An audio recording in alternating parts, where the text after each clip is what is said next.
Timnas Indonesia kembali menggebrak panggung Asia Tenggara setelah sebelumnya membungkam Kamboja 5-1 di dalam arena Timor Leste. Kali ini takluk 3-0 tanpa balas. Capaian yang sebenarnya cukup membanggakan, tapi memang ada beberapa hal yang harus diperbaiki. Ya, 2 laga 2 kemenangan membuat laju skuad Garuda semakin perkasa. Mampukah Garuda terus melaju dan membawa pulang trofi juara? Kita doakan. Saya Yudi Hando, inilah Sindu Prime.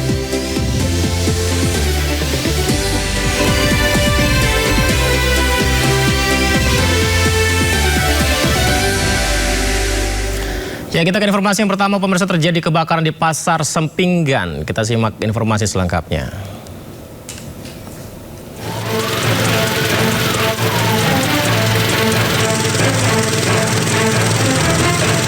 Kepulan asap hitam disertai kobaran api membumbung tinggi dari bagian tengah Pasar Sempinggan, Kota Balikpapan, Kalimantan Timur. Dalam waktu singkat, api menjalar ke deretan kios dan menghanguskan puluhan tempat usaha. Seorang pedagang sempat mencari alat pemadam api ringan, namun saat kembali kobaran api sudah tak dapat lagi dikendalikan. Proses pemadaman yang dilakukan petugas damkar juga sempat terkendala akses jalan yang padat. Itu dari belakang, saya cari kok ada asap ini, kirain orang bakar itu, rak telur. Kirain orang bakar rak telur. Lama-lama kok ada rasa bau karet. Saya periksa lah, ternyata sudah ada api sudah di atas plafon, tepatnya di penjual es batu, es batu kulkas itu. Kendala karena masyarakat ya, karena satu sisi menyelamatkan barang-barang dia di pasar, ditambah akses untuk masuk itu cukup sulit ya, karena banyaknya kabel-kabel bentang ya. Petugas kepolisian melakukan olah TKP memastikan penyebab pasti kebakaran.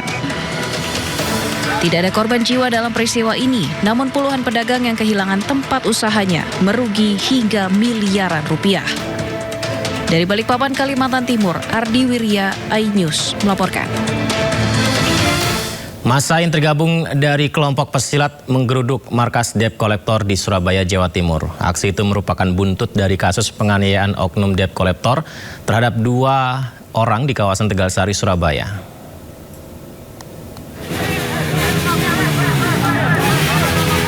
Massa tergabung dari kelompok pesilat memaksa masuk dan menerobos barikade polisi dan TNI di Jalan Tengku Umar, Surabaya, tepatnya di markas Debt Collector. Aksi ini merupakan buntut dari kasus penganiayaan oknum Debt Collector terhadap anggota pesilat di kawasan Tegalsari, Surabaya, Jawa Timur. Massa aksi menuntut penegakan hukum serta mendesak aparat segera menangkap dan mengadili oknum Debt Collector yang menganiaya korban.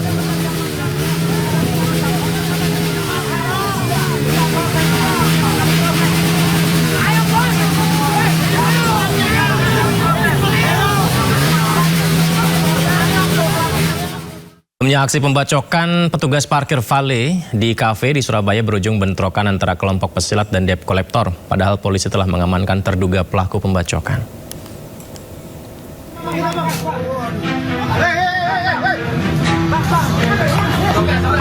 Bentrokan antara kelompok pesilat dan Debt Collector pecah di kawasan Jalan Teku Umar hingga Jalan Kartini, Surabaya.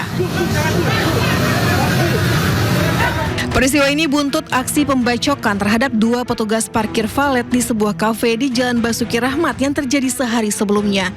Bermula saat kelompok Debt Collector mendatangi sebuah kafe untuk menarik sebuah mobil. Namun proses penarikan kendaraan tersebut dicegah oleh petugas keamanan dan parkir valet karena diduga Debt Collector belum dapat menunjukkan dokumen yang sah.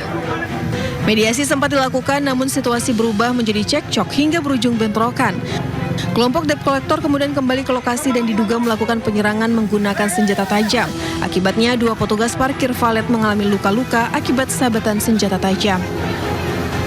Berkomunikasi dengan ketua kelompok salah satu suku dan alhamdulillah yang bersangkutan bersedia dan kooperatif sehingga kemarin sore pelaku telah menyerahkan diri ke Polrestabes dan saat ini sedang dalam proses penyidikan. Berapa pelaku, Nan? 1 pelaku yang melakukan pembacokan.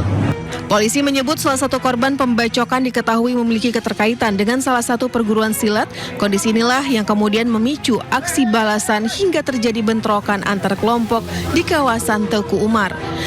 Sementara itu pelaku berinisial S telah ditahan di Polrestabes Surabaya. Polisi juga masih mendalami kemungkinan adanya pelaku lain yang terlibat dalam bentrokan tersebut. Jadi kita sampaikan bahwa kita Polrestabes Surabaya ini terus bergerak. Pokoknya pelaku-pelaku yang memang melakukan pidana kita akan proses. Tapi juga saya sampaikan bahwa jangan sampai nanti ada kelompok-kelompok yang melakukan aksi-aksi semacam aksi solidaritas atau balasan. Percayakan kepada kepolisian untuk melakukan penegakan hukum. Dari Surabaya, Sony Hermawan, iNews melaporkan. Nekat menyelundupkan 26 kg ekstasi, pilot asal Malaysia ditangkap di Bandara Soekarno-Hatta, Tangerang. Pelaku dijanjikan upah Rp50.000 Malaysia atau dalam rupiah 220 juta rupiah.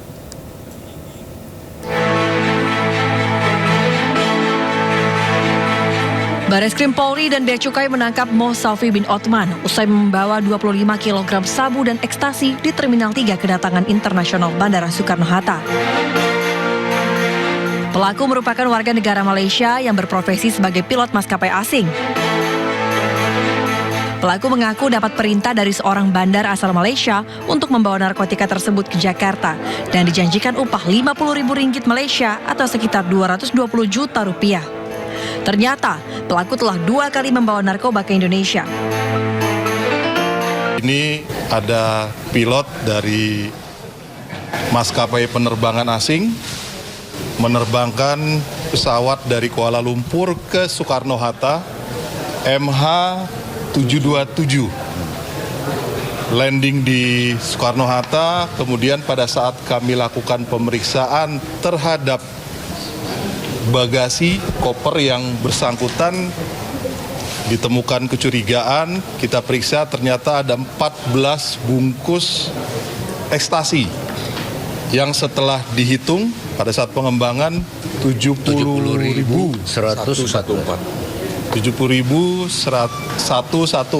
butir, rekan. Kalau kilonya 25 kilo lebih.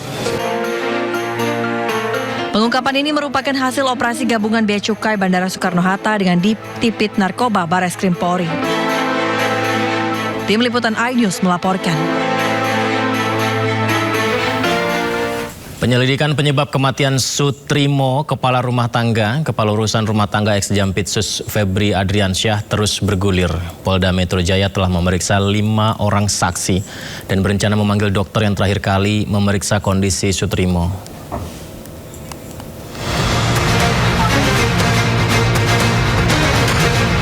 Polda Metro Jaya terus mendalami penyebab kematian Sutrimo.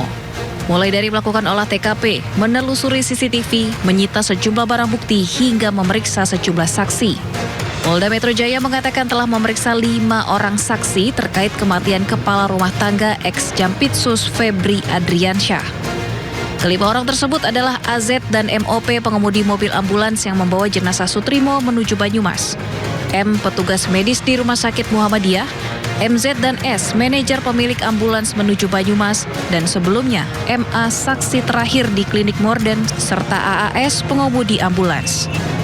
Dalam waktu dekat, polisi juga berencana memanggil dokter yang memeriksa kondisi Sutrimo terakhir kali dan menyatakan Sutrimo meninggal dunia.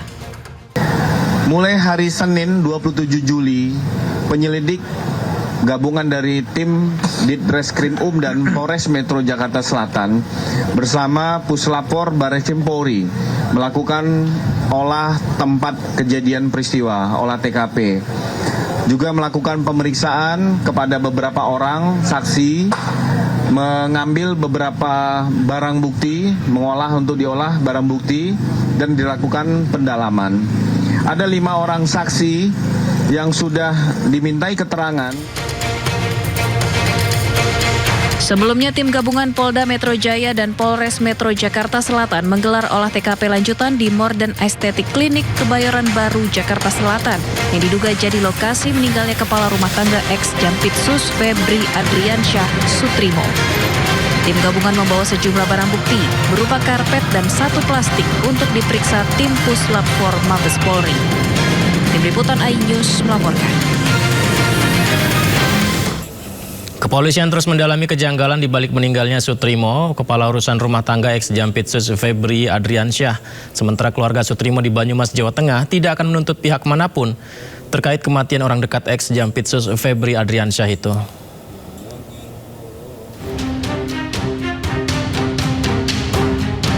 Sutrimo, seorang pria berusia 42 tahun asal Banyumas, Jawa Tengah, menjadi sorotan publik setelah ditemukan meninggal dunia secara misterius di halaman klinik Morden, Kebayoran Baru, Jakarta Selatan pada Kamis pagi 23 Juli 2026. Sutrimo merupakan kepala urusan rumah tangga atau penjaga rumah dari mantan Jaksa Agung Muda bidang tindak pidana khusus Febri Adriansyah. Sutrimo ditemukan tak sadarkan diri di halaman klinik Morden dengan kondisi mulut berbusa. Kemudian dievakuasi menggunakan ambulans menuju RS Muhammadiyah Taman Puring. Namun pihak rumah sakit menyatakan Sutrimo sudah dalam kondisi meninggal dunia. Kepolisian terus mendalami kejanggalan di balik meninggalnya Sutrimo. Polda Metro Jaya kini melibatkan Pusat Laboratorium Forensik Puslap 4 demi membongkar teka-teki kematiannya. Dalam olah TKP, tim penyidik mengambil sejumlah sampel untuk pemeriksaan laboratorium lanjutan. Selain mengandalkan pembuktian ilmiah melalui Puslap 4, penyidik juga mulai memanggil pihak-pihak terkait untuk dimintai keterangan. Kepolisian saat ini telah memeriksa sejumlah saksi serta mengumpulkan berbagai petunjuk di lapangan yang berkaitan dengan peristiwa tersebut. Sementara itu, Kejaksaan Agung juga buka suara terkait kematian Sutrimo, kepala rumah tangga ex-Jampitsus Febri Adriansyah. Kejagung menegaskan tidak ikut campur kasus kematian orang dekat Febri. Ini kan juga ada kabar bahwa ada meninggalnya kepala rumah tangga yang sempat bekerja di rumah Febri, yakni Sutrimo ini, Pak. Nah, ini apakah nantinya Febri juga akan diperiksa soal ini, dan apakah benar Sutrimo ini juga diantar ke rumah sakit dengan seorang jaksa yang bernama Febri Adrianto? Terima kasih. Sebelumnya kami mohon maaf, kami tidak menangani masalah tersebut, sehingga kita tidak memberikan komentar. Sementara keluarga Sutrimo di Banyumas, Jawa Tengah tidak akan menuntut pihak manapun terkait kematian orang dekat ex-Jampitsus Febri Adriansyah tersebut. Keluarga ikhlas menerima dan menduga Sutrimo meninggal akibat penyakit diabetes yang dideritanya. Jenazah korban telah dimakamkan pihak keluarga di TPU Wilahar. Hingga saat ini penyebab pasti kematian Sutrimo belum diketahui.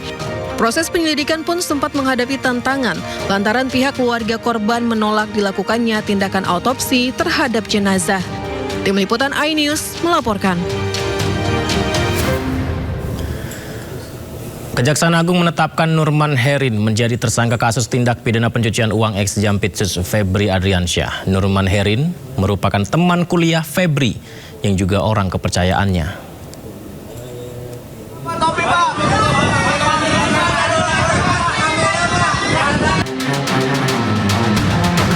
Tim 9 Kejaksaan Agung menetapkan Nurman Herin sebagai tersangka dalam kasus tindak pidana pencucian uang yang juga melibatkan mantan Jampitsus Febri Adriansyah.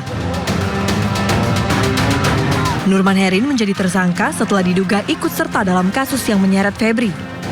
Nurman diketahui merupakan teman kuliah dan menjadi orang kepercayaan Febri saat menjabat Jampitsus. Nurman Herin akan ditahan di Rumah Tahanan Kejaksaan Negeri Jakarta Selatan untuk 20 hari ke depan. Dengan pertimbangan dua alat bukti, dari tim 9 menetapkan tersangka NH terkait dugaan turut serta tindak pidana pencucian uang yang mulai hari ini akan ditahan di Rutan Kejaksaan Negeri Jakarta Selatan untuk 20 hari ke depan. Sebelumnya, Febri Adriansyah juga telah ditahan untuk 20 hari ke depan di Rutan KPK. Saat keluar dari Kejagung, Febri tidak menggunakan rompi tahanan dan tangan tidak diborgol. Pada perkara ini, Kejagung menerima 2 tersangka yang dialihkan dari Polda Metro Jaya. Don Rito dari pihak swasta dan mantan Jampitsus Kejagung Febri Adriansyah. Kejagung mengusut total 4 sprindik pelimpahan dari Polri. Terbaru, tim 9 menerbitkan sprindik baru terkait TPPU temuan emas 74 kg dan uang ratusan miliar rupiah di rumah Febri di Sentul. Sedangkan 3 sprindik lain adalah kasus dugaan korupsi Asabri, Krakatau Steel, dan pengadaan batubara PLTU yang sempat menyebabkan pemadaman listrik. Tim Liputan iNews melaporkan. Kejaksaan Agung memeriksa pengusaha Tan Kiang sebagai saksi dalam kasus dugaan tindak pidana pencucian uang yang menjerat tersangka ex-Jampitsus Febri Adriansyah. Pemeriksaan Tan Kiang dilakukan untuk mendalami dugaan keterkaitan penanganan perkara korupsi PT Asabri dan PT Asuransi Jiwasraya.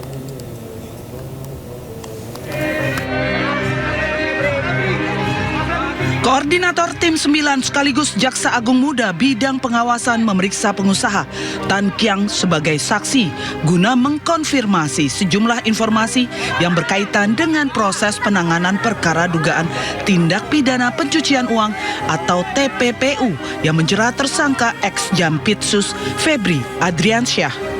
Dalam pemeriksaan ini, penyidik ingin memastikan dugaan keterlibatan dalam penanganan perkara Asabri maupun Jiwasraya, sebagaimana yang sedang didalami dalam penyidikan kasus TPPU. Pemeriksaan Tan Kiang dan Ferry Hongkiriwang menjadi bagian dari upaya penyidik melengkapi alat bukti serta mengembangkan konstruksi perkara. Itu yang lain berapa, Pak? Hari ini nggak salah 10. Nanti daftarnya tak share ke Kak Puspen. 10 itu bersama Tan Kiang sama Ferry. Ferry Boboho itu, Pak. Iya. Ferry Hongkiriwang. Oh iya, Hongkiriwang. Oh iya. Makasih ya. Makasih Pak Rudi. Siap, makasih Pak Rudi. Berarti pemeriksaan masih ya, Pak? Ya. Pemeriksaannya masih ya? Masih, punya. Saya baru datang di. Siap, Pak. Sementara penyidik terus mengumpulkan keterangan dari para saksi untuk memperkuat pembuktian dan memastikan seluruh dugaan tindak pidana dalam perkara ini dapat diungkap secara menyeluruh. Dari Jakarta, Tim Liputan iNews melaporkan. Kejaksaan Agung terus mendalami kasus dugaan tindak pidana pencucian uang yang menjerat tersangka mantan Jampitsus Febri Adriansyah. Kini Kejaksaan Agung telah memeriksa 7 perusahaan dan 24 orang saksi.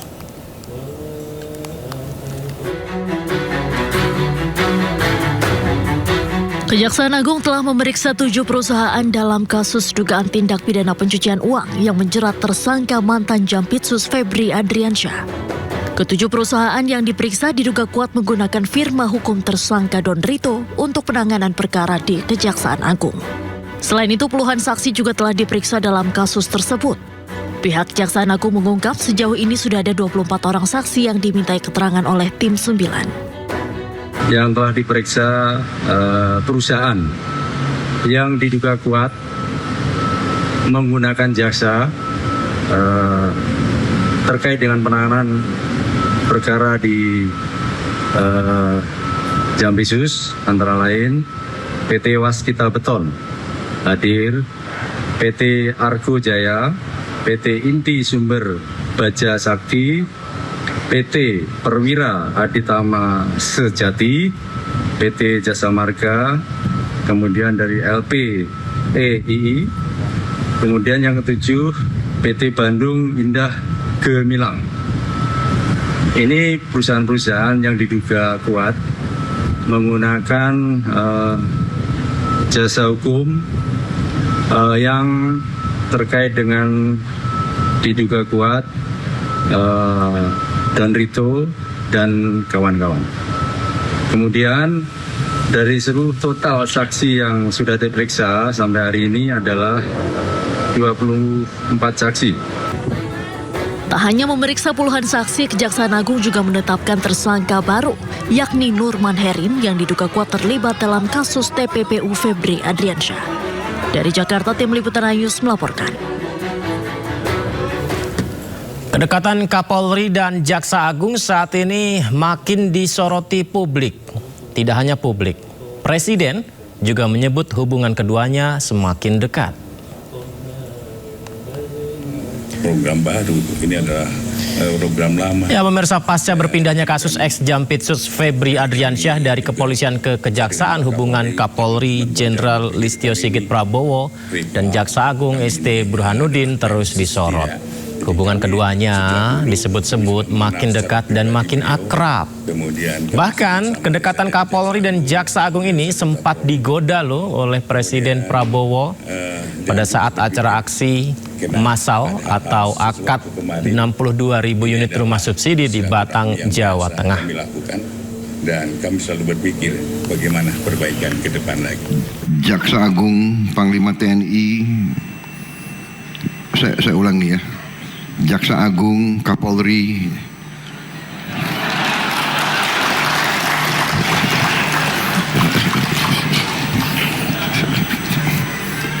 selalu berdekatan.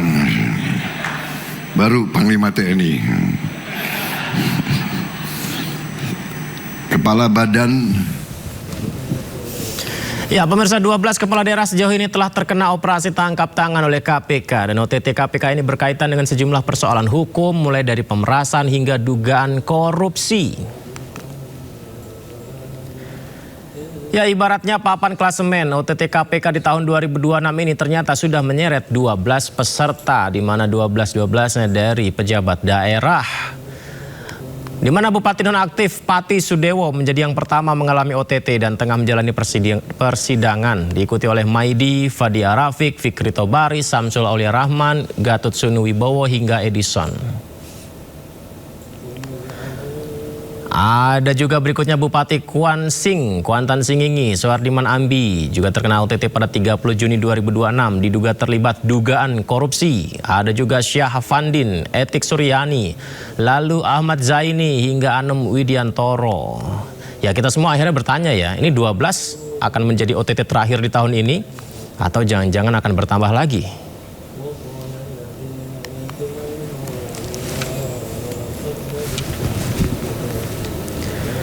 Ya tadi yang nomor 12 kalau tidak salah ya, Bupati Pemalang Anom Widiantoro ini akhirnya ditahan KPK bersama 3 tersangka lainnya, termasuk staf administrasi KPK Setiabudi Dias Oktavianto. Jadi Setiabudi yang berstatus pegawai negeri yang dipekerjakan dari Korps Brimob Polri terjaring operasi tangkap tangan bersama Bupati Pemalang Anom Widiantoro. Menurut penyidik, Setiabudi mengetahui proses administrasi penanganan perkara di KPK. KPK menduga akses terhadap informasi itu dimanfaatkan untuk mendukung dugaan pemerasan terhadap Bupati Pemalang.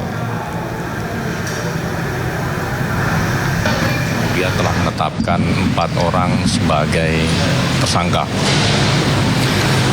Dalam kesempatan ini KPK sekaligus menegaskan bahwa setiap penanganan perkara yang KPK lakukan dilakukan secara objektif, transparan dan akuntabel, termasuk apabila perkara itu juga melibatkan oknum KPK itu sendiri.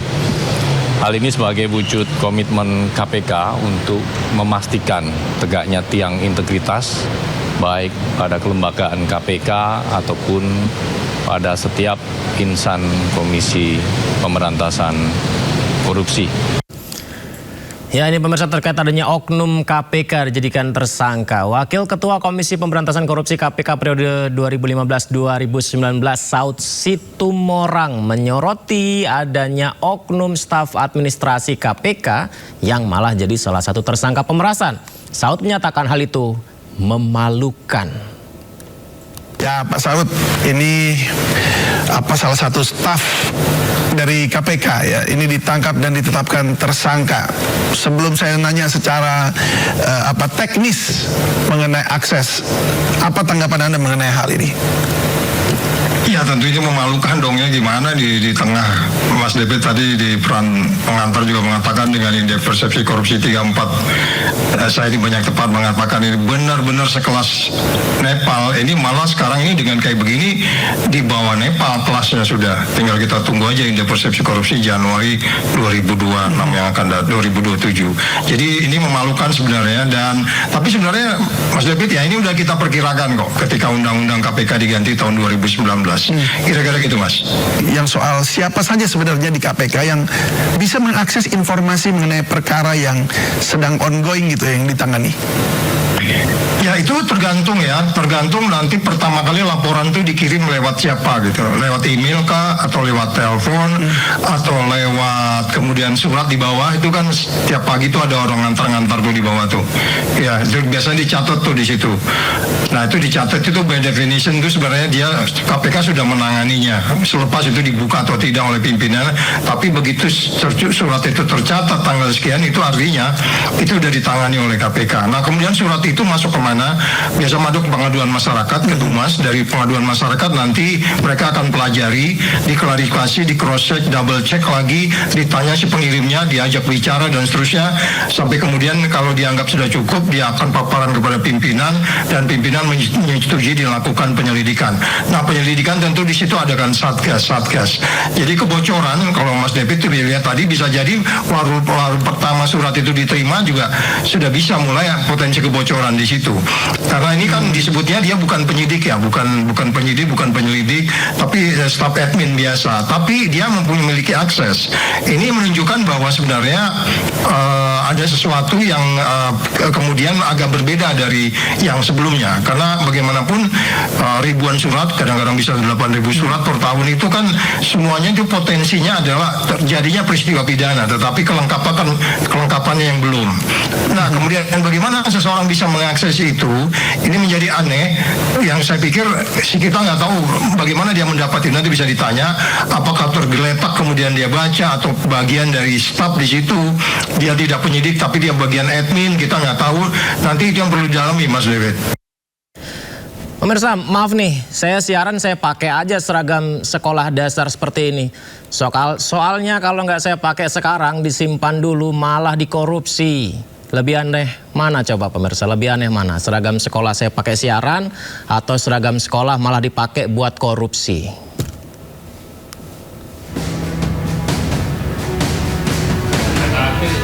Didampingi oleh tim kuasa hukum, Bupati Kabupaten Goa, Sulawesi Selatan, Husniata Lendrang, diperiksa di Ditreskrim Sus Polda Sulawesi Selatan. Husnia diperiksa terkait dugaan korupsi proyek pengadaan seragam sekolah gratis. Pemeriksaan berjalan lebih dari 7 jam dengan 18 pertanyaan. Saya hadir memenuhi panggilan sebagai warga negara yang baik. Tentunya kita harus mengikuti aturan terkait undangan dari penyidik. Husnia diperiksa sebagai saksi. Selain Husnia, penyidik juga telah memeriksa sedikitnya 8 saksi, diantaranya Kepala Dinas Pendidikan Kabupaten Goa. Ya, terkait dengan kasus korupsi pengadaan seragam SD dan SMP tahun 2025. Saat ini sudah ada beberapa saksi yang diperiksa. Sudah ada beberapa saksi, termasuk hari ini salah satunya adalah Bupati Goa, dan itu diperiksa selaku saksi. Kasus ini mencuat ketika Pansus Hak Angket DPRD Goa mempertanyakan anggaran pengadaan seragam SD hingga SMP yang tidak sesuai aturan. Nilainya pun tidak main-main, menjadi 16 miliar rupiah. Dari Makassar, Sulawesi Selatan, Muhammad Nur Bone, iNews melaporkan. Ya Allah, kok bisa kepikiran gitu ya tentang seragam untuk anak sekolah malah dikorupsi. Informasi lainnya pemirsa, sidang pra-peradilan Roy Suryo Jilid 3 kembali digelar di Pengadilan Negeri Jakarta Selatan. Dan kali ini Roy Suryo menghadirkan ahli pidana terkait permohonan atas ganti rugi penangkapannya.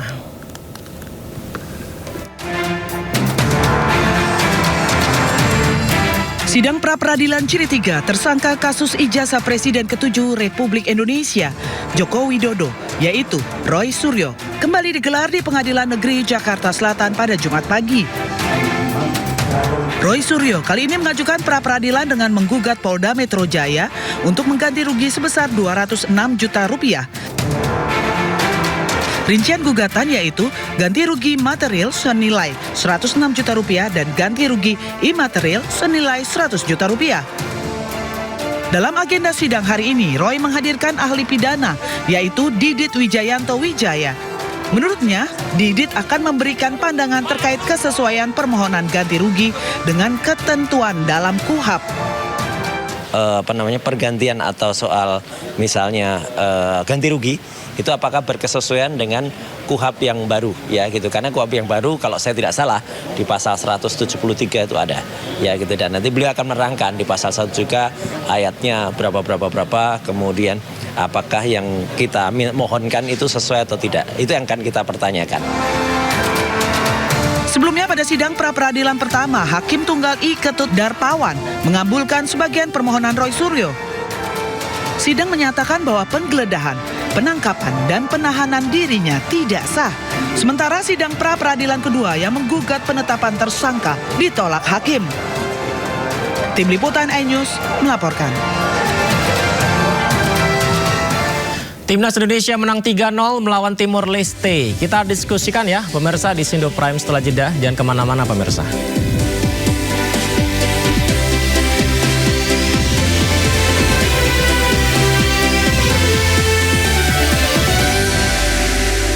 Timnas Indonesia menang 3-0 atas Timor Leste di laga penyisihan grup A ASEAN Hyundai Cup 2026 di Chonburi Stadium. Ini adalah pertandingan yang bikin saya deg-degan, jujur aja. Di babak pertama tadi padahal unggul jumlah pemain, tapi skuad Garuda harus menunggu gol dari Saint Patinama di babak kedua, 1-0. Ya, anak asuh John Hetman unggul 2-0 berikutnya. Setelah gol dari Saint Patinama ini adalah gol yang diciptakan oleh tendangan bebas Tom Haye.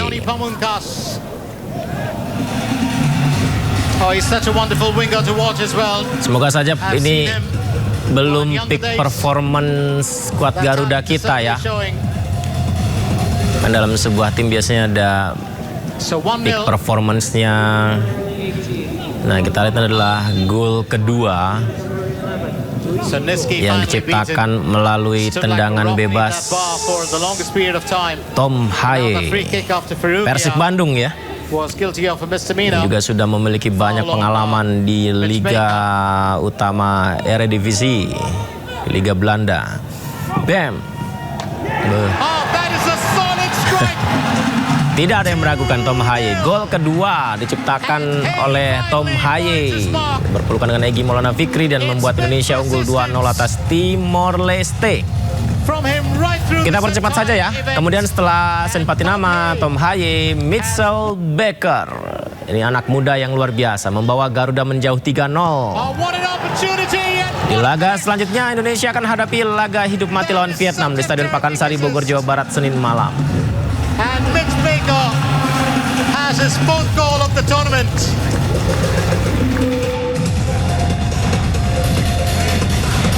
That was an absolutely fantastic setup.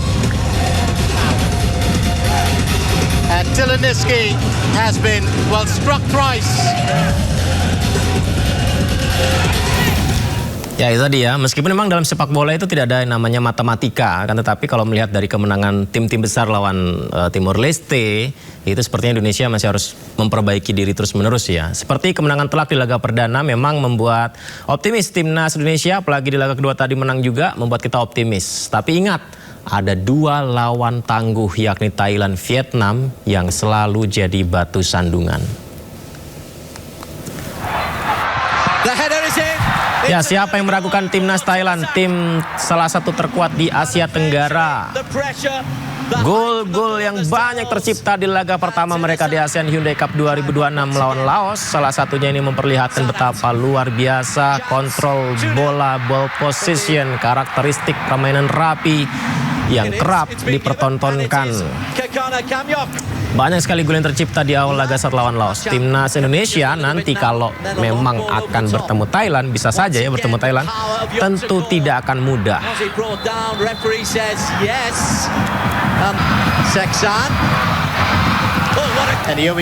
Beda Thailand, beda lagi Vietnam. Ya, Vietnam ini lawan Timor Leste pun menang cukup telak dengan lebih dari 5 gol ya. Menang banyak gol di awal laga membuat Vietnam juga menjadi calon kuat juara di ASEAN Hyundai Cup 2026. Permainan Vietnam ini ngotot, terus gaya menyerang yang jadi kekuatan utama mereka. Jadi meskipun timnas Indonesia senior beberapa kali menang di pertemuan terakhir lawan Vietnam ya, akan tetapi ajang ASEAN Hyundai Cup 2026 ini sepertinya akan tersaji pertandingan yang cukup ketat. Nah, pertanyaannya, apakah permainan Indonesia menurut Anda sudah unggul dibandingkan Thailand dan Vietnam di ajang ini? Makes it 3-0. And it's a brace for the Vietnamese striker.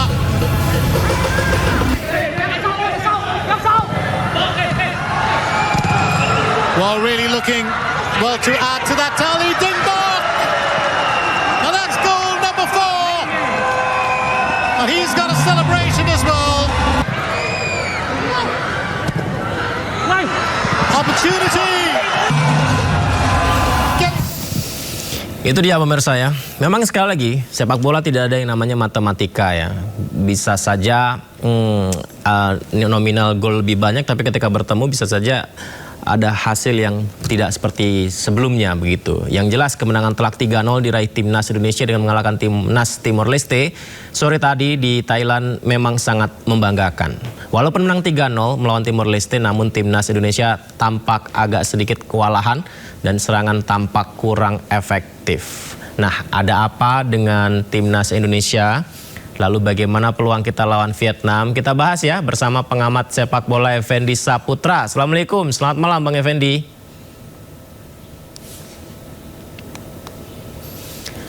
Halo Bang Effendi, selamat malam. Selamat malam Mas Yudi. Ya, suara saya jelas ya Bang ya? Jelas, suara saya jelas? Jelas, alhamdulillah. Bang Effendi, tadi deg-degan loh di babak pertama, padahal unggul jumlah pemain tapi nggak unggul jumlah gol. Kok bisa gitu ya? Saya pikir anak-anak Indonesia tadi pengen cepet-cepet bikin gol ya. Bahwa pertama buntu, banyak serangan yang sebenarnya kita nggak expect juga Timor Leste bisa main serapi itu. Saya nggak tahu apakah ada sisi psikologis emosionalnya karena ngelawannya Indonesia, jadi pengen nunjukin juga. Dan mereka juga punya pemain-pemain keturunan yang lumayan ya. Tadi ada Zion Soares dan lain-lain itu juga cukup oke tadi saya lihat. Dan saya pikir terburu-buru sih. Dan memang kebuntuan itu baru pecah di babak kedua, yang tidak bisa kita pungkiri memang setelah adanya pergantian 5 pemain tersebut itu baru berubah mainnya. Jadi tadi babak pertama seperti tertekan, ingin cepat-cepat bikin gol, ingin cepat-cepat mungkin pengen nyaingin Vietnam 7 gol, jadi ya ada tekanan tersendiri untuk ingin buru-buru bikin gol, menyelesaikan gol. Sebenarnya ada peluang tadi ketika di awal-awal lewat Raihan Hanan tadi yang sudah gawang kena tiang itu, sebenarnya kalau itu terjadi gol, saya pikir momentum ya. Permainan Indonesia akan lebih banyak gol lagi tadi ya di babak pertama dan babak kedua. Itu kuncinya tadi di Raihan Hanan, saya lihat tadi yang kena tiang itu. Dan setelah itu biasa kan kalau udah sekali usaha yang sudah peluang emas gagal, itu biasanya akan berulang-ulang dan kemudian sebenarnya tadi sudah tinggal menunggu momentum saja. Tapi memang momentum itu terjadi di menit 70-an malah. Saya harus kasih kredit poin ya untuk Timor Leste, permainannya memang luar biasa ngotot. Rapi sekali mainnya, rapi dari kaki ke kaki, walaupun mereka, saya pikir tadi begitu kartu merah permainan selesai. Tapi mereka justru menunjukkan dengan bermain 10 orang justru lebih rapi, lebih tenang, lebih antisipatif dan cukup berbahaya di beberapa momen ketika mereka mengalirkan bola lewat sayap-sayapnya dan menyusur dari kiri. Mereka cukup rapi, passingnya, pengertian antara sesama temennya dan di posisi yang pas gitu. Demikian juga dalam bertahan. Ketika Indonesia melakukan pertahanan bertubi-tubi, mereka ada di mana-mana di area kotak penalti, sehingga berapa kali membentur pemain bertahan, dan yang paling saya berikan kredit poin tentu back kanannya ya, nomor punggung 18 itu luar biasa. Dia keluarlah baru kita bisa mencetak gol, kira-kira demikian Bu. Memang kredit poin untuk Timor Leste, tapi Bang Effendi, kemampuan yang luar biasa Timor Leste ini kok di 2 laga sebelumnya mereka belum begitu kelihatan ya, sehingga mereka kalah telak dari Vietnam dan Singapura begitu. Ini karena memang belum kelihatan aja sehingga Timor Leste kebetulan peaknya ketemu Indonesia, atau timnas Indonesianya yang banyak lengahnya, banyak PR-nya, banyak persoalannya di tim ini masih? Ya, saya pikir satu motivasi ya, yang namanya Timor Leste ketemu Indonesia itu seperti Indonesia ketemu Belanda pasti kan. Jadi pasti ada motivasi berlebih di pemain-pemain Timor Leste ketika berhadapan Indonesia. Kemudian mereka juga tidak mau kalah, karena mereka sudah 2 kali kalah kan. Jadi mereka sudah kalah dari Singapura dan Vietnam. Jadi pertandingan ini mereka nggak kalah, karena kalau pertandingan hari ini kalah, maka mereka hampir dipastikan tidak lolos ke babak selanjutnya. Sehingga mereka main sangat fight dan sangat terbuka sekali. Kemudian juga Indonesia memang kali ini tidak dalam peak performnya di babak pertama terutama. Kemudian ya pemain-pemain yang turun juga tidak ini ya. Jadi seperti mencoba beberapa pemain-pemain yang belum diturunkan di pertandingan sebelumnya. Jadi ada rotasi di sini. Kemudian saya lihat mainnya juga sangat hati-hati, dan selain juga ingin terburu-buru menyelesaikan gol. Jadi memang Indonesia hari ini terutama di babak pertama memang bermain di bawah perform aslinya gitu loh. Berbeda hal dengan Timor Leste yang ini menurut saya pertandingan dia terbaik di ajang AFF kali ini. Berarti ini bukan performa asli karena menurunkan rotasi pemain tadi ya. Nah, performa yang seperti sekarang atau seperti Kamboja kemarin, atau akan ada yang lebih baik lagi kalau ketemu dengan Vietnam, Bang? Saya rasa kalau ketemu Vietnam atau nanti mungkin ketemu Singapura, permainan akan jauh lebih ini ya. Artinya John Hartman pasti akan menurunkan formasi terbaiknya. John Hartman tidak akan merotasi atau mencoba-coba lagi. Mungkin dia sudah punya kerangka utuh. Di 2 pertandingan ini dia mungkin masih ada coba-coba taktik ya, mencoba pemain. Tapi kalau kita lihat di menit ke-60 ya, pergantian 5 pemain itu formasi itulah saya pikir adalah formasi intinya kita, formasi terbaiknya timnas yang mungkin nanti akan menjadi formasi dia ketika melawan Vietnam dan Singapura. Dipikir 2 pertandingan ini John Hartman masih dalam mencari pola yang terbaik buat timnas Indonesia di AFF, tapi saya pastikan melawan Vietnam dan Singapura format atau pola tim yang dia bawa di babak kedua mungkin yang akan ditampilkan.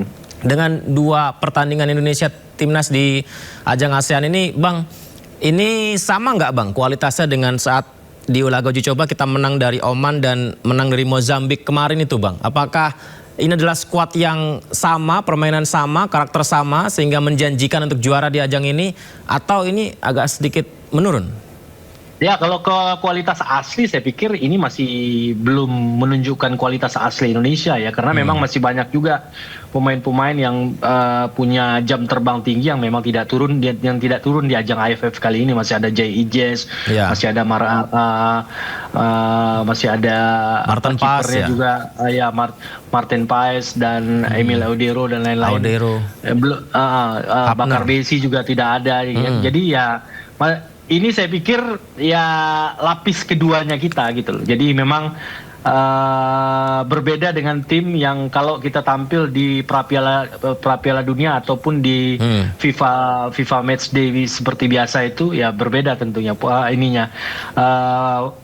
pola permainan dan tingkat level permainannya tentu berbeda. Ini agak sedikit di bawah timnas kita ketika kita berlaga di ajang-ajang FIFA Matchday. Tapi saya meyakini ini juga tidak berbeda jauh karena saya masih lihat ada figur Tom Hai di sana sebagai pengatur serangan. Namun ini juga perlu diwaspadai oleh John Hartman karena tujuan dan agenda utama timnas di sini kan kita harus menjadi juara untuk pertama kali. Jadi memang pemilihan ini harus benar-benar bisa dimaksimalkan oleh John Hartman. Apalagi saya lihat di sini kan ada pemain naturalisasi yang baru bergabung, Becker. Dan sangat luar biasa. Bisa menggantikan peran Ole Romeni dan dia menjadi harapan kita tentunya untuk mendobrak pertahanan Vietnam yang cukup solid di AFF kali ini. Sudah bisa sesuai harapan berarti ya, Baker ya, menggantikan posisi Ole ya di depan. Tidaknya dia bisa mengganti posisi Ole untuk saat ini di AFF. Ya, kurang lebih pola mainnya memang agak berbeda dengan Ole, tapi apa yang dirindukan oleh begitu banyak masyarakat Indonesia, seorang striker number 9 hari ini hadir di depan kita dan menunjukkan kapasitasnya. Tapi sekali lagi, 2 pertandingan ini masih belum menunjukkan kapasitas sejauh apa kapasitasnya. Nanti pembuktiannya adalah ketika melawan Vietnam dan Singapura yang memiliki baris pertahanan yang lebih solid tentunya. Di tahun 2024 kualifikasi Piala Dunia kita kan menang 2 kali ya dari Vietnam ya, 1-0, 3-0. Tapi di tahun 2024 juga ini Piala ASEAN juga Vietnam menang 1-0. Nah, nanti hari Senin lawan Vietnam, mungkinkah kita bisa menang lagi dari Vietnam, Bang? Saya pikir faktor kita menjadi tuan rumah akan menjadi faktor penentu juga. Tentu dukungan dari begitu banyak masyarakat yang nanti akan mendukung timnas akan menjadi pelecut. Tapi harus diingat, Vietnam kali ini juga sebuah tim yang datang dengan kekuatan luar biasa. Dan mereka tetap memainkan dengan gaya khasnya, dan posisi kita dengan Vietnam yang sering saling mengalahkan. Saya melihat pertandingan akan seru, dan tentu kita berharap timnas Indonesia bisa mengamankan poin penuh sekaligus mengamankan jalannya kita untuk ke semifinal nanti. Tapi sepertinya timnas kita ini agak kesulitan kalau dapat serangan balik cepat ya, Bang ya. Itu kayaknya wah, itu bahaya sekali tuh lawan Vietnam ya. Iya. Tadi terbukti beberapa kali serangan balik Jordi Amat seperti ketinggalan. Brahim Fatari ya. Brahim Fatari juga agak tidak bisa mengantisipasi serangan. Nah, ini yang cukup berbahaya memang ketika kita mengantisipasi serangan-serangan cepat dari Vietnam yang kita tahu memang mereka sangat cepat di sayap dan juga cutback mereka juga sangat luar biasa. Ini menjadi PR buat John Hartman tentunya. Mudah-mudahan lini pertahanan ini akan mempelajari lah paling tidak bagaimana tusukan-tusukan anak-anak Vietnam ini yang sering melakukan cutback, sering melakukan penetrasi dari sayap, sektor sayap, sehingga apa langkah-langkah yang harus diantisipasi sehingga tidak mengancam gawang kita nanti di partai melawan Vietnam. Bang Effendi, kita lihat dulu ya, ini tentang klasemennya nih Bang. Jadi persaingan grup B ASEAN Hyundai Cup 2026 kian menarik. Kemenangan Malaysia 4-0 dari Laos membuat Harimau Malaya menggusur Thailand di puncak klasemen. Kita simak dulu.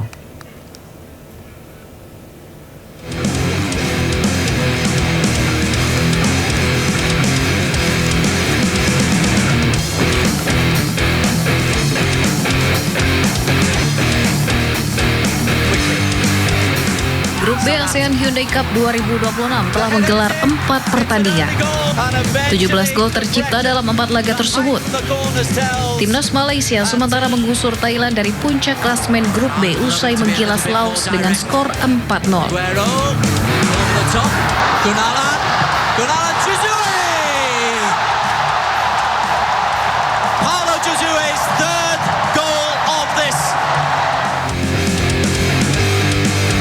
Skuad Harimau Malaya kembali melanjutkan tren kemenangan.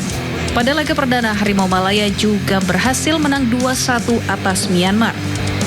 Dengan tambahan 3 poin tersebut, persaingan di papan atas klasemen Grup B semakin seru.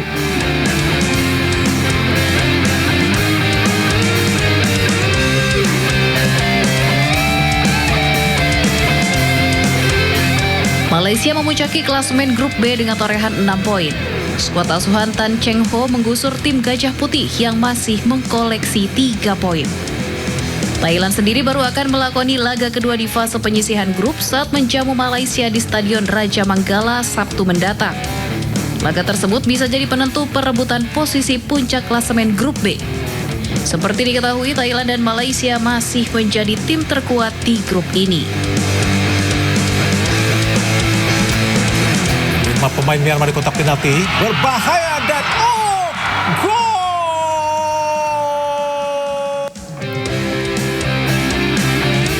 Namun ancaman bisa datang dari Myanmar. Meski menelan kekalahan di laga perdana, Myanmar sukses menekuk Filipina dengan skor 1-4. Berkat kemenangan tersebut, Myanmar mengkoleksi 3 poin dan masih memberikan persaingan untuk lolos ke babak berikutnya. Sementara 2 kekalahan yang diterima Laos atas Thailand dan Malaysia membuat mereka kian terpuruk di dasar klasemen Grup B.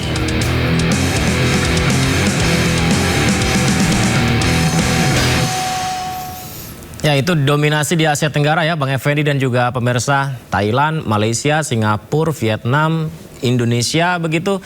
Artinya memang ketika Indonesia bersaing di grup A, ini menjadi pemuncak grup dengan memaksimalkan setiap pertandingan, sepertinya tidak ada pilihan, harus begitu ya Bang? Ya, saya pikir Indonesia secara grouping sebenarnya agak sedikit diuntungkan ya dengan daripada yang di grup B. Kita lihat grup B itu persaingannya cukup luar biasa, di mana Malaysia, Thailand, Myanmar dan Filipina itu menjadi kekuatan yang menjadi kuda hitam juga buat Thailand dan Malaysia. Sebaliknya kita di grup ini memang persaingan itu akan ada di Vietnam dan Singapura. Dan kalau kita lihat secara permainan, saya yakin kita bisa sedikit lebih baik daripada Singapura, sehingga persaingan utama kita memang dengan Vietnam. Nah, kita berharap kita bisa juara grup sehingga bisa terhindar dari lawan berat yang mungkin saya prediksi di grup sebelah itu Thailand mungkin ya. Jadi harus mengamankan juara grup apapun ceritanya, mumpung kita memang ketika melawan Vietnam menjadi tuan rumah, jadi ini harus betul-benar dimaksimalkan. Sehingga kalau kita bisa mengalahkan Vietnam hari Selasa besok, kemudian kita menang di pertandingan terakhir melawan Singapura, itu kita akan tampil sebagai juara grup, dan sepertinya kita akan terhindar dengan pertemuan dengan Thailand, dan mungkin kita akan bertemu dengan Malaysia atau Myanmar mungkin. Ada yang menarik loh Bang, John Hartman ini di 2 pertandingan sepertinya tidak melihat secara menyeluruh dari bench pemain ya. Dia melihat dari atap, dari kursi penonton, melihat dari atas. Sepertinya kalau saya nilai coach melihat ada yang harus diperbaiki, masih ada yang hilang di tim ini begitu. Lini mana menurut Anda yang harus segera dibenahi, Bang? Ya tentu lini belakang ya. Tadi kan sudah menjadi bukti sendiri kita keteteran ya. Seperti yang Bung katakan juga, kita melawan Timor Leste aja kewalahan. Lawan Kamboja kebobolan 1 gol ya. Iya, ini tentu akan menjadi ancaman kalau kita menghadapi Vietnam, sehingga John Hartman harus betul-betul memperhatikan ini. Jadi dia tidak boleh bereksperimen lagi, dia sudah harus dengan formasi yang dia anggap terbaik buat Indonesia ketika melawan Vietnam. Kunci kita adalah pertandingan berikutnya melawan Vietnam. Kita main di kandang sendiri, kita menang. Dengan menang lawan Vietnam, saya rasa posisi kita sebagai juara grup akan lebih terjamin tentunya. Ideal. Kita tidak boleh seri, apalagi kalah. Kemenangan hampir memastikan langkah kita untuk lolos sebagai juara grup. Apalagi kalau nanti malam saya prediksi memang Vietnam bisa unggul melawan Singapura. Iya. Ya. Memang idealnya di lini belakang Indonesia tuh Rizky Ridho, Itzes, Hapner gitu ya.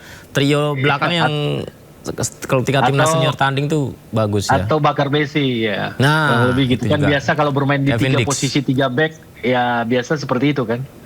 Nah ini sekarang nih bagaimana? Ini berarti apakah belum ada lini penggantinya setelah itu misalnya tidak bisa diturunkan? Ini kan kembali lagi kepada experience dari seorang Jordi Amat. Sebenarnya di sana masih ada Sandy Walsh juga yang bisa dimaksimalin. Kemudian ada beberapa back juga yang saya pikir kayak Ivan Jenner juga bisa mengisi, cuman ya Jenner mungkin lebih ke gelandang kali ya. Jadi memang ini agak bikin puyeng sedikit buat John Hartman, tapi saya yakin dia akan segera menemukan jalan yang terbaik untuk menutup tambalan ketika Jai Ijes, Bakar Besi dan kawan-kawan yang biasa bermain di FIFA Matchday itu tidak hadir. Apalagi juga back jangkung saya lupa lagi nama itu juga tidak bisa berhalangan hadir ya. Oh, Elkan Beget? Ya Elkan Beget. Apalagi Elkan Beget juga berhalangan hadir. Jadi saya pikir John Hartman harus segera menemukan pengganti dari bek-bek tangguh kita, karena memang yang dikenal sebelumnya ini naturalisasi kita ini kan paling bagusnya adalah di posisi bertahan, posisi defender. Tapi justru sekarang kita agak sedikit kewalahan. Ini terbukti dengan begitu leluasannya winger-winger dan striker Timor Leste dalam mengobok-ngobok pertahanan kita tadi, meskipun memang tidak membuahkan hasil, tapi potensi berbahaya itu mungkin saja akan menjadi sangat lebih berbahaya lagi kalau dilakukan oleh pemain-pemain Vietnam tentunya. Soalnya kemarin kan sempat ada banyak pro kontra ya. Ada pemain diaspora Indonesia yang tadinya main di Eropa, akan tetapi ternyata kesini ada yang main ke Indonesia juga gitu ya. Sebut seperti Tom Haye ya, Reinders gitu ya. Tapi ternyata ini sebenarnya menguntungkan ketika di ajang ASEAN gitu ya. Jadi harusnya juara sih Bang. Iya, saya pikir salah satu hal yang menguntungkan dengan bermainnya mereka ini adalah kita bisa memakai pemain-pemain naturalisasi ini langsung timnas untuk bermain di level Piala ASEAN yang sebelumnya tentu menjadi hal yang sulit buat pemain seperti Jay Ijes, buat pemain seperti Bakar Besi, Emil Eudero, buat pemain seperti Paes untuk turun di Piala ASEAN ini, karena kan ini kaitannya dengan karir mereka juga sebagai pemain klub. Nah, dengan banyaknya pemain-pemain yang sekarang beredar di Liga Indonesia, tentu ini menjadi sebuah berkah ya buat Indonesia. Artinya banyak pemain naturalisasi dengan kualitas seperti Tom Haye ini bisa tampil dan membela timnas di level Piala ASEAN tentunya. Oke, kita doakan semoga saja bisa menjadi juara. Tahun ini tahunnya timnas sepak bola senior Indonesia ya. Amin, terima kasih amin, Bang Effendi. Sehat selalu Bang. Maju terus sepak bola kita ya. Assalamualaikum, selamat malam. Salam, makasih. Ya, ini ajang menarik lainnya nih. Jadi PSSI mengonfirmasi Indonesia tengah bersiap menjadi tuan rumah turnamen FIFA ASEAN Cup 2026. Tidak hanya Indonesia, Hong Kong juga dipercaya jadi penyelenggara ajang ini.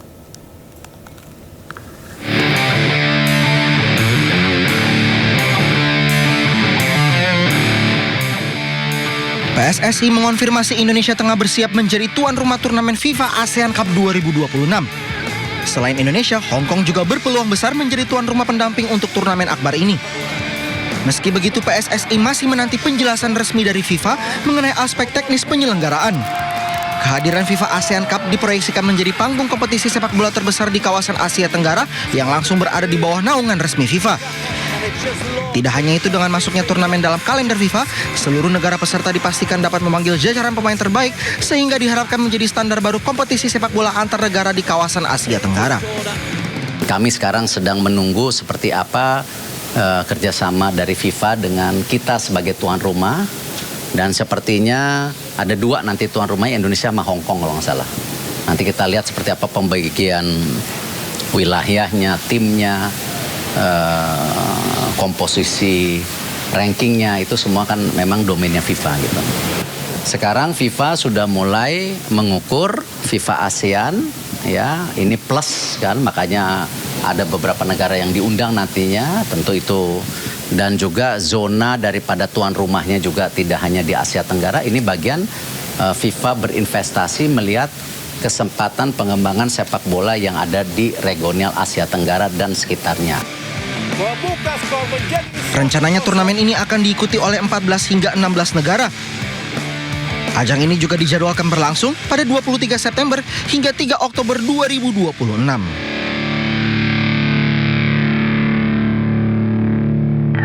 Presiden ke-7 RI Joko Widodo berangkat ke Nusa Tenggara Timur dari Bandara Adi Sumarmo Solo Jumat pagi.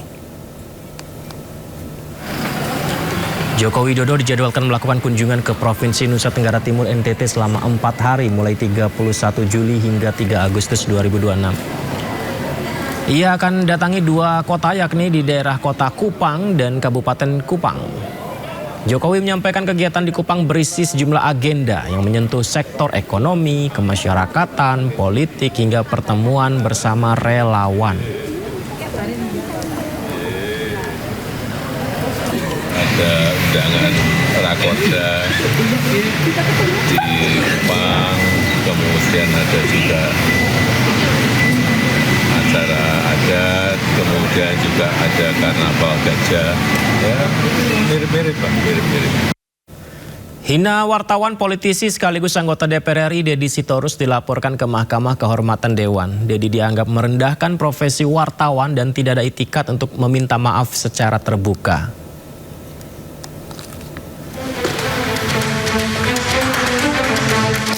Dalam rapat Komisi 2 DPR RI dengan Mendagri pada Kamis lalu, anggota Komisi 2 DPR RI fraksi PDI Perjuangan Deddy Sitorus mengucapkan kata tentang sirkus yang mengarah ke wartawan. Pernyataan Deddy sontak membuat rekan-rekan wartawan geram hingga akhirnya mengumpulkan bukti dan melaporkannya ke Mahkamah Kehormatan Dewan DPR RI. Laporan mengenai dugaan pelanggaran etik ini dilayangkan karena Deddy dinilai tidak ada itikat untuk meminta maaf secara terbuka atas pernyataan wartawan gerombolan sirkus. Kita sudah resmi membuat laporan ke MKD yang mana di sini tertera nomor pengaduannya nomor 78. Mana pada hari ini yang kami antarkan surat laporan karena kami sudah meminta kepada beliau untuk melakukan permintaan maaf secara terbuka, namun beliau menyatakan tidak akan mau melakukan permintaan maaf. Dan atas dasar itulah maka hari ini kami langsung menempuh untuk melayangkan surat ke MKD untuk membuat laporan ke Bapak Deddy Yepri H. Sitorus. Jadi alhamdulillah hari ini sudah resmi, laporannya sudah kami terima dan tadi kami lampirkan juga selain surat laporan itu kami lampirkan juga video pernyataannya beliau yang menyatakan sirkus di acara rapat Komisi 2 kemarin dan beberapa video pernyataan teman-teman TV yang ada kami lampirkan juga. Jadi tadi surat laporan dan keduanya ada flash disk. Udah demikian.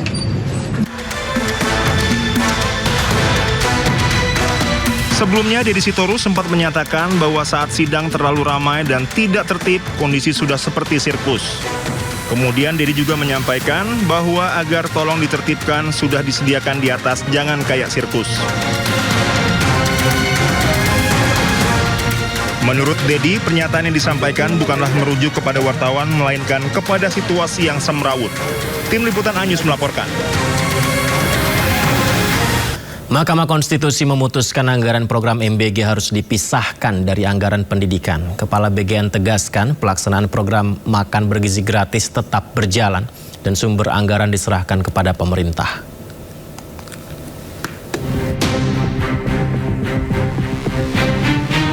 Mahkamah Konstitusi tegaskan makan bergizi gratis bukan bagian dari komponen utama biaya operasional penyelenggaraan pendidikan. Pemerintah mengalokasikan anggaran pendidikan Rp769,1 triliun atau sekitar 20% APBN di 2025 dan dari jumlah tersebut Rp223,6 triliun dialokasikan untuk program MBG bagi peserta didik. Menteri Sekretaris Negara Prasetyo Hadi mengatakan pihak Istana Kepresidenan akan mempelajari lebih dulu putusan MK terkait pemisahan anggaran program MBG dari anggaran pendidikan dalam APBN.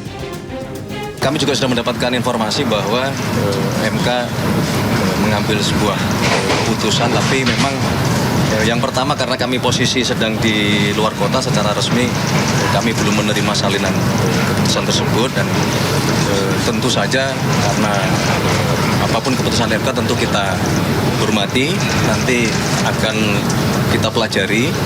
Karena bagaimanapun kalau berkenaan dengan masalah anggaran, tentu kita tidak berdiri sendirian karena anggaran itu kan kita susun juga bersama-sama dengan teman-teman kita di DPR. Jadi mohon waktu. Badan Gizi Nasional atau BGN menyatakan pelaksanaan program makan bergizi gratis atau MBG tetap berjalan di tengah putusan Mahkamah Konstitusi yang mewajibkan pemisahan anggaran pendidikan dan MBG. Kepala BGN menegaskan lembaganya tidak berwenang menentukan sumber anggaran karena merupakan kewenangan pemerintah. Itu pasnya ditanyakan ke Pak Purbaya ya saya kira. Karena kami ini kan mau anggaran dari anggaran nyantol di mana kan kita menjalankan anggaran itu kan gitu. Sebelumnya, Mahkamah Konstitusi memutuskan mengabulkan sebagian gugatan uji materi program makan bergizi gratis yang diajukan Yayasan Taman Belajar Nusantara bersama 6 pemohon lainnya. Dalam putusannya, MK memerintahkan anggaran program makan bergizi gratis harus dipisahkan dari anggaran pendidikan paling lambat di APBN 2028. Dari Jakarta, tim liputan iNews melaporkan. Kepala BGN menyampaikan hasil inspeksi mendadak terhadap sejumlah satuan pelayanan pemenuhan gizi. Dari hasil verifikasi, BGN menemukan ratusan SPPG ternyata bermasalah dan telah mengembalikan lebih dari 300 miliar rupiah ke kas negara. Selamat pagi, jam 3 pagi ya. Kepala Badan Gizi Nasional Sudaryono melakukan inspeksi mendadak terhadap sejumlah satuan pelayanan pemenuhan gizi di beberapa wilayah usai resmi dilantik pekan lalu. Berdasarkan hasil verifikasi, Sudaryono mengungkap pihaknya menemukan sebanyak 414 SPPG bermasalah. Mulai dari SPPG yang memiliki rekening ganda hingga dapur yang tidak ada atau belum beroperasi, tetapi tetap menerima anggaran untuk operasional makan bergizi gratis. Atas temuan tersebut, BGN mengembalikan uang sebesar 311,2 miliar rupiah ke kas negara. Sudaryono pun tegaskan temuan itu tak hanya berujung pada pengembalian uang negara, tetapi juga pelaporan dugaan tindak pidana ke aparat penegak hukum. Setelah kami verifikasi satu persatu, maka kami telah menemukan adanya 400, bisa ditampilkan, 414 SPPG atau dapur yang rekeningnya itu kemudian rekeningnya either double atau rekeningnya dapurnya nggak ada atau dapurnya belum beroperasi. Sehingga kami mengembalikan uang negara, uang rakyat sebanyak 311 miliar 294.295.184 rupiah dari sisiran kami hasil penelusuran yang kami temukan dari 414 SPPG atau dapur. Kemudian kami juga melaporkan hal ini kepada penegak hukum apakah adanya indikasi mens rea. Misalnya memang ada niat untuk nyuri, ada niat untuk korupsi, ada niat untuk nilep, ngentit, apa tidak dan lain-lain, kami serahkan kepada penegak hukum di kejaksaan untuk diperiksa. Ya tentu saja bagi dapur-dapur atau bagi dapur SPPG atau pihak-pihak manapun, mau mitra mau siapapun itu, termasuk juga adalah oknum-oknum yang ada di Badan Gizi ini, tidak ada yang kebal hukum. Kami sampaikan semuanya kepada penegak hukum. Kepala BGN pun tegas menyatakan pihaknya membuka diri dan memberikan akses seluas-luasnya kepada kejaksaan untuk melakukan pemantauan maupun upaya penegakan hukum. Dari Jakarta, tim liputan iNews melaporkan. Presiden Prabowo Subianto menegaskan keseriusannya dalam menangani masalah sampah. Terkait hal tersebut, Presiden umumkan bahwa pemerintahannya akan adakan lomba kota terbersih. Bahkan Presiden berjanji akan beri insentif sebesar 20 miliar rupiah bagi 5 kota terbersih. Sementara itu untuk kota-kota terbersih selanjutnya akan mendapat insentif 10 miliar rupiah. Hal itu disampaikan Presiden dalam penyerahan akad massal 62.000 unit rumah subsidi untuk masyarakat berpenghasilan rendah di Batang, Jawa Tengah kemarin. Presiden Republik Indonesia Menteri Menseknek koordinasi nanti sama Menteri Keuangan ya. Kita bikin lomba kota terbersih. Kota terbersih 1, 2, 3, 4, 5. Perlu nggak kota terjorok? Yang penting kota terbersih. Kita kasih nanti insentif. Ya. Kota terbersih mana kita kasih kalau bisa 20 miliar. Viral di media sosial, sejumlah mal dipasang pagar tinggi sekali pemirsa, hampir 3 meter. Muncul berbagai spekulasi publik terkait dengan hal tersebut, termasuk dengan kondisi ekonomi maupun potensi aksi. Seperti yang Anda saksikan ini pemirsa, ini adalah pantauan dari tim kami di salah satu mal di kawasan Jakarta Selatan. Pagar setinggi ini kira-kira 2,5 meter dipasang dekat pintu masuk utama mobil dari Jalan Raya Kasablanka. Saat ini pagar besi yang terpasang baru sepanjang sekitar 100 meter. Pagar didesain khusus untuk keamanan dengan bagian atas menyudut dan lancip.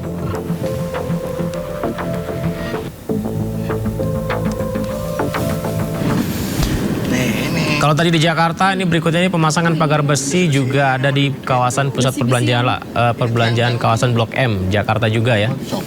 Di Jakarta juga di Blok M, pagar yang lama dicopot untuk perbaikan. Dikabarkan renovasi pagar itu akan diganti dengan pagar yang lebih tinggi di semua sisi gedung.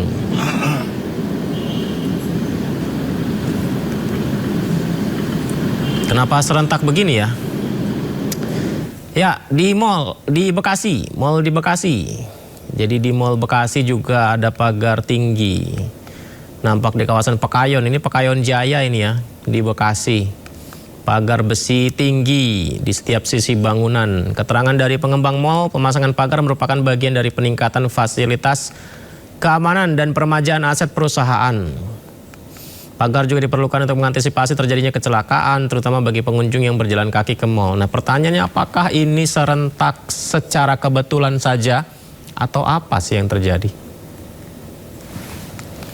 Pemirsa, listrik yang sempat padam beberapa hari membuat sejumlah peternak ayam di Kalimantan Selatan dan Kalimantan Tengah mengeluhkan ada ribuan ekor ayamnya mati. 5.000 bikainan. Mati belawar sayang sekali ya. Jadi ini video yang sempat viral beberapa hari yang lalu di media sosial.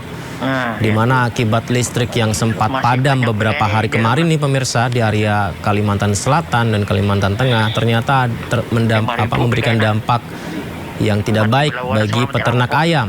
Jadi ada kerugian bagi peternak ayam. Viral di media sosial, ribuan ekor ayam sempat dikabarkan peternak itu mati, ribuan ekor ayamnya gegara listrik padam dengan jadwal yang tidak konsisten. Masih banyak begini di dalam nah. 5.000. Sementara itu General Manager PT PLN Unit Induk Distribusi Kalimantan Selatan dan Kalimantan Tengah Iwan Sulistiono menyampaikan permohonan maaf ke masyarakat terkait sempat adanya pemadaman. Maaf atas ketidaknyamanan pelanggan dan masyarakat khususnya di Kalimantan Tengah, bahwa pada minggu ketiga bulan Juli ini telah terjadi penurunan kemampuan pasokan daya pada sistem interkoneksi Kalimantan yang disebabkan oleh gangguan pada 3 unit pembangkit. Kondisi tersebut berdampak pada terbatasnya pasokan listrik di sebagian wilayah Kalimantan Selatan dan Tengah. Berdasarkan progres pemulihan saat ini, salah satu unit pembangkit PLTU TPI yang ada di Tabalong yang memiliki daya mampu pasok. Ya, sebelumnya geram warga karena listrik mati terus-terusan. Ratusan warga melempari kantor PLN Palangkaraya Kalimantan Tengah dengan ratusan bangkai ayam. Ribuan ayam mati akibat pemadaman listrik. Peternak pun rugi ratusan juta rupiah.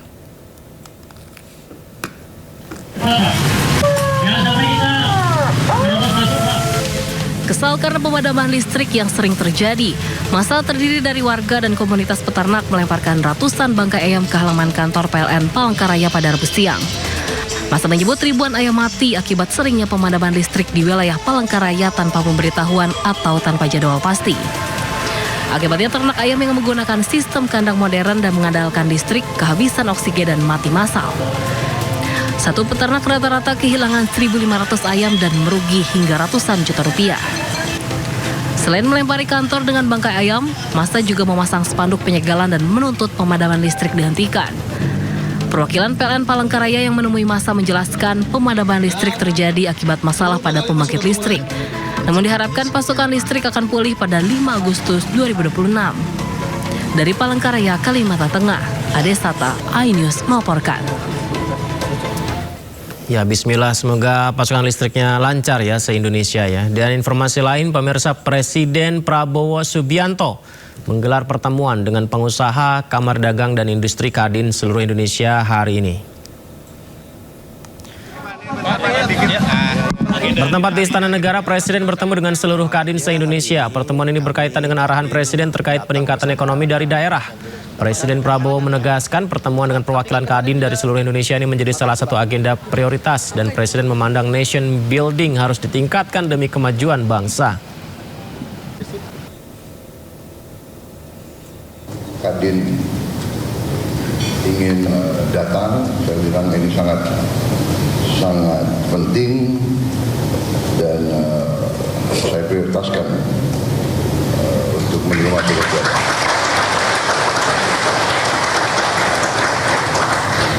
Saya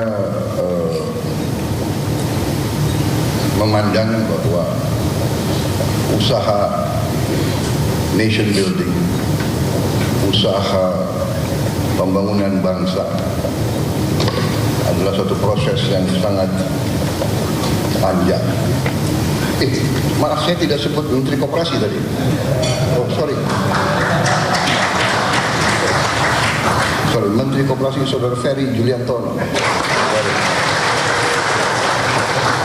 Lihat mukanya ada di situ.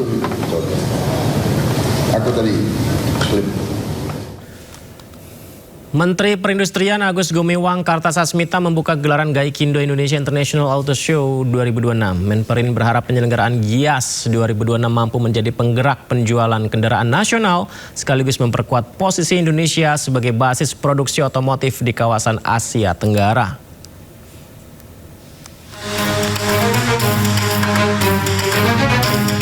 Menteri Perindustrian Agus Gumiwang Kartasasmita membuka gelaran Gaikindo Indonesia International Auto Show 2026 yang digelar di Indonesia Conventional Exhibition ISBSD Tangerang. Pameran otomotif terbesar di Indonesia itu berlangsung hingga 9 Agustus 2026. Agus berharap penyelenggaraan GIAS 2026 mampu menjadi penggerak penjualan kendaraan nasional sekaligus memperkuat posisi Indonesia sebagai basis produksi otomotif di kawasan Asia Tenggara. Menurut Agus, konsistensi penyelenggaraan GIAS selama lebih dari 3 dekade menjadi bukti pentingnya peran pameran tersebut dalam mendorong pertumbuhan industri otomotif nasional. Semester pertama tahun 2026 telah memberikan bukti cukup menggembirakan di mana produksi kendaraan bermotor nasional mencapai 615.000 unit, tumbuh 11,3%. Sementara penjualan wholesales meningkat 15,9% menjadi 436.000 unit. Dan dengan angka-angka tersebut, kami pemerintah, tadi juga kami sudah konsultasi dengan Pak Anton, berbisik-bisik, optimis bahwa target penjualan otomotif kita pada tahun ini insya Allah bisa di atas angka 850.000 unit. Seperti diketahui, industri otomotif berperan penting dalam mendorong investasi, membuka lapangan kerja, meningkatkan nilai tambah sektor manufaktur, hingga memperbesar ekspor kendaraan berserta komponennya. Kemenperin berkomitmen menghadirkan berbagai kebijakan yang dapat meningkatkan daya saing industri otomotif nasional di tengah tantangan ekonomi global. Dari Jakarta, Tim Liputan IDXchannel.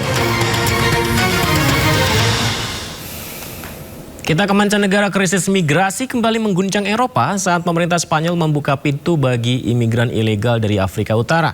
Dilaporkan memasuki wilayah Ceuta Spanyol dalam waktu hampir bersamaan. Ribuan migran dari Afrika Utara memasuki Ceuta, wilayah otonom Spanyol yang berbatasan dengan Maroko. Para migran berlarian setelah berhasil menyeberangi perbatasan untuk menjauh dari area pengamanan dan menghindari kepadatan massa. Sebagai respon, pemerintah Spanyol mengerahkan pengamanan gabungan setempat untuk mengendalikan situasi serta mengamankan perbatasan. Fasilitas penampungan darurat juga disiapkan karena lonjakan kedatangan terjadi dalam waktu yang singkat. Belakangan ini pemerintah Spanyol merespon aturan imigrasi, namun kebijakan tersebut bukan amnesti otomatis bagi seluruh imigran ilegal. Krisis imigran ilegal kali ini menjadi ujian serius bagi Spanyol dalam penanganan kemanusiaan terhadap para imigran yang mencari kehidupan lebih baik.